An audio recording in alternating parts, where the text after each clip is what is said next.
Halo semuanya, siamo tutti fratelli. Halo sobat-sobat yang ada di rumah dan juga pendengar setia kita. Pasti gak asing lagi nih sama suara kita berdua. Kembali lagi bersama aku, Padma. Dan aku Nanda dalam sesi kita Tari Pandan, Talk ringan bersama Padma dan Nanda.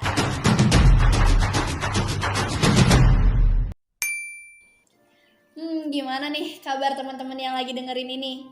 Bau-baunya sih lagi bahagia. Ya pokoknya sih kita berharap semoga penonton kali ini tetap stay safe, Stay healthy. stay positif, dan stay with us selama beberapa menit ke depan. Tentunya karena kita berkumpul di sini dan juga kita udah lama gak ketemu nih. Benar banget. Kita bertemu lagi di sesi ini, pastinya kita akan memberikan informasi dan juga sesuatu hal yang berguna bagi kalian, yang pastinya menarik dan informatif untuk didengarkan. Benar. Tapi sesuatu yang menarik apa tuh? Nah, yang menarik itu nggak jauh-jauh dari yang namanya donor darah. Ngomongin tentang donor darah nih, kayaknya kemarin tanggal 14 Juni kita merayakan Hari Donor Darah Sedunia. Jadi di sini kita sama-sama merayakan hari itu dan membahas tentang donor darah, menolong sesama. Nah, jadi Padma pasti udah tahu kan apa sih itu donor darah? Pastinya sih, karena kegiatan donor darah ini bukan kegiatan yang asing lagi masuk di telinga kita. Apalagi di kalangan anak SMA Negeri 3 Denpasar. Kenapa? Karena kegiatan donor darah ini biasanya rutin dilakukan setiap tahunnya di SMA Negeri 3 Denpasar. Tetapi karena keadaan yang sedang pandemi COVID-19, kegiatan ini diberhentikan untuk sementara waktu. Kembali lagi nih ke pertanyaan Anda tadi. Apakah aku tahu apa itu donor darah? Pastinya tahu lah. Donor darah adalah kegiatan mendonorkan darah kita secara ikhlas kepada orang lain yang membutuhkan darah di luar sana. Nah, pastinya orang-orang di luar sana pasti berpikir bahwa donor darah itu hanya sekedar memberikan darah kepada orang lain. Kayak, nih darah. Nggak gitu ya teman-teman. Jadi kita perlu mempertimbangkan beberapa hal dan juga kita harus tahu manfaat dari donor darah. Mungkin Anda bisa dijelasin manfaat-manfaat Tahu donor banget darah. nih kalau aku yang kayak gini-gini. Nah, manfaatnya itu bukan cuma untuk orang lain saja, tapi untuk diri kita sendiri banyak banget manfaatnya. Nah, yang pertama, kita ini bisa menghindari yang namanya hipertensi. Yang kedua, jantung kita jadi sehat. Yang ketiga, nah ini cocok nih buat para pejuang diet. Nah, karena donor darah ini juga membakar banyak sekali kalori. Yang keempat, kita bisa mengurangi stres dan masih banyak lagi. Banyak banget ya ternyata manfaat dari donor darah. Nah, Fatma sendiri tahu nggak sih, meskipun banyak tuh orang-orang yang mau ke pusat donor darah, tapi banyak juga tahu yang ditolak. Wah, padahal itu antusias banget nggak sih kalau misalnya orang mau datang mau mendonorkan darah kita, tapi kenapa sih ditolak? Ya mau gimana lagi ya? Nggak heran sih, masalahnya yang banyak itu dia datang tapi nggak tahu apa aja syarat-syaratnya. Jadi mereka nggak bisa mempersiapkan diri. Berarti ada syaratnya juga. Ada, banyak lagi nih syaratnya. Nah, yang pertama, umurnya harus 17 sampai 60 tahun. Yang kedua, berat badan kita harus di atas 45 kilo. Yang ketiga, suhu kita harus normal tentunya. Yang keempat, tekanan darah kita juga harus stabil. Gitu.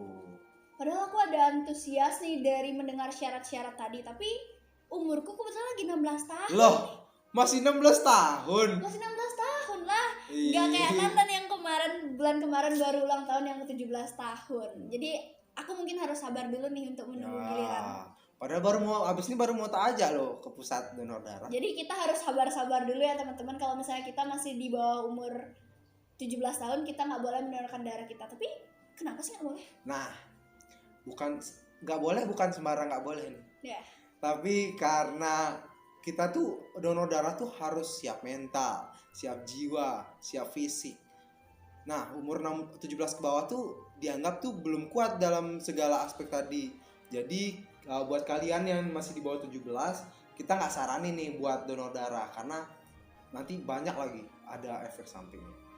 Oh, jadi untuk kita atau untuk teman-teman yang lagi dengerin ini, mungkin kalau misalnya kita masih di umur di bawah 17, kita harus sabar-sabar dulu untuk jadi pendonor, benar kan?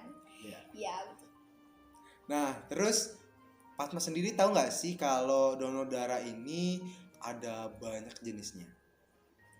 Kebetulan ingat satu nih, karena podcast kemarin sempat kita bahas tentang donor darah konvalesen, yaitu donor darah yang dilakukan pada saat pandemi COVID-19. Padahal masih ada lagi 2 nih yang belum kamu masih tahu. ada? Masih lagi 2 nih. Ya coba dijelasin deh. Jadi yang pertama itu ada donor darah sukarela atau DDS. Yang kedua ada DDP atau donor darah pengganti. Nah, di dalam donor darah sukarela ini kita mendonorkan darah kita. Tapi kita nggak tahu nih siapa sasarannya, alias kita nggak tahu sama siapa nih kita mau donorin darahnya. Sedangkan untuk DDP ini kalau Fatma follow PMI daerah sama PMI provinsi pasti tahu nih. Follow nggak? Pastilah, follow lah. Oh. Nah, jadi biasanya di Instastory mereka ini pasti sering repost kayak keluarga saya memerlukan golongan darah O. Silakan datang ke rumah sakit ini. Nah, kayak gitu-gitu baru itu namanya DDP karena kita udah tahu sama siapa nih kita mau donorin darah kita.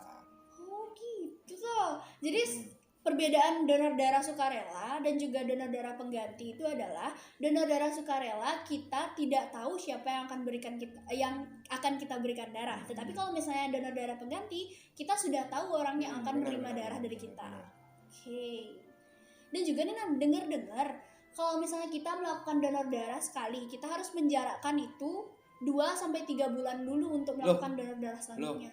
Loh, aku kira cuman kayak 1 bulan sekali juga bisa, karena kayak apa ya, konsisten gitu 1 bulan sekali. Rutin gitu kan ya, pikirannya. Ya berarti teman-teman juga pasti ada yang berpikiran seperti itu.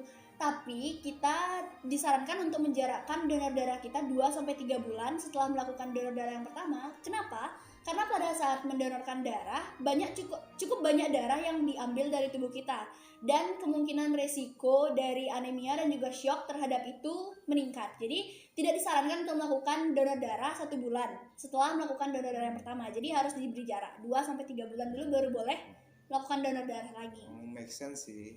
Iya bener. Dan juga aku dengar nih desas-desus masyarakat dan juga sempat baca artikel tentang bahwa kita nih mendonorkan darah secara gratis, tetapi kenapa mereka yang menerima darah itu bayar? Hah? Serius bayar? Iya, aku baca Loh, artikelnya kayak aku baru gitu. tahu Tapi loh. menurut Anda gimana?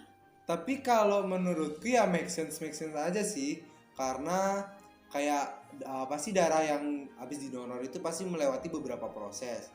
Nah, kayak misalnya sterilisasi darah, perlu diperiksa ini itu, pasti kayak perlu biaya yang mahal banget untuk ngelakuin tes kayak gitu. Iya Make bener sense sih. Make sense. Jadi darah yang diberikan oleh pendonor itu harus diperiksa terlebih dahulu apakah layak diberikan kepada penerima darah selanjutnya. Ya, benar. Terus kayak akhir-akhir ini udah ngeliat antusias mereka nih udah banyak, tapi kayak sadar kenapa kesadaran mereka itu pada kayak apa ya, belum tahu nih donor darah tuh kayak gimana, kayak kesadaran mereka tuh tipis, masih minim. Nah, aku juga sempat berpikiran seperti itu sih Nan. Cuman menurutku nih, dan juga mungkin teman-teman bisa pikirin juga bahwa pendonor darah itu sebenarnya udah ada antusias untuk mengikuti donor darah, tapi kemungkinan setelah melihat syarat itu kadang mereka berpikir itu ribet. Jadi jangan dulu deh, besok-besok aja gitu. Tetapi menurutku jika memang syarat-syarat yang udah disebutin sama Nanda tadi udah terpenuhi, kita udah boleh mendonorkan darah kita kepada orang yang membutuhkan darah, dan juga bisa sebagai stok darah untuk selanjutnya dipakai jika diperlukan, seperti itu. Dan juga mungkin banyak dari kita kembali ke diri kita masing-masing. Kalau kita yang menjadi pendonor, kita harus siap mental, siap fisik, siap jiwa. Bener banget. Jadi ada juga beberapa orang nih pastinya mempunyai fobia terhadap darah. Jadi kembali lagi nih ke diri kita masing-masing sebagai pendonor. Sedikit sih yang fobia darah. Iya, maka dari itu. Nah, buat kalian yang udah 17 nih, udah 17 ke atas, tapi belum donor darah, yuk kita sama-sama donor darah. Karena apa? Karena 1 tetes darah sangat berharga bagi mereka yang membutuhkan. Jadi cukup nih perbincangan kita untuk hari ini dan di podcast kali ini mengenai donor darah menolong sesama. Semoga informasi tadi bisa memberi kalian manfaat, dan juga jika kalian ingin mendonorkan darah dan juga ingin tahu informasi lebih lanjut, bisa darah. Bener banget, bisa cek di IG PMI provinsi dan PMI daerah kalian. Kalau kita sih PMI Bali dan PMI dan Pasar. Nah. Dan juga mungkin kalian yang pengen tahu keseruan dan juga kegiatan kita, bisa kalian follow PMRKS Pantrisma di bawah sini, dan ikuti keseruan kami di sesi Tari Pandang, Talk Ringan bersama Fatma dan Nanda selanjutnya. Bye.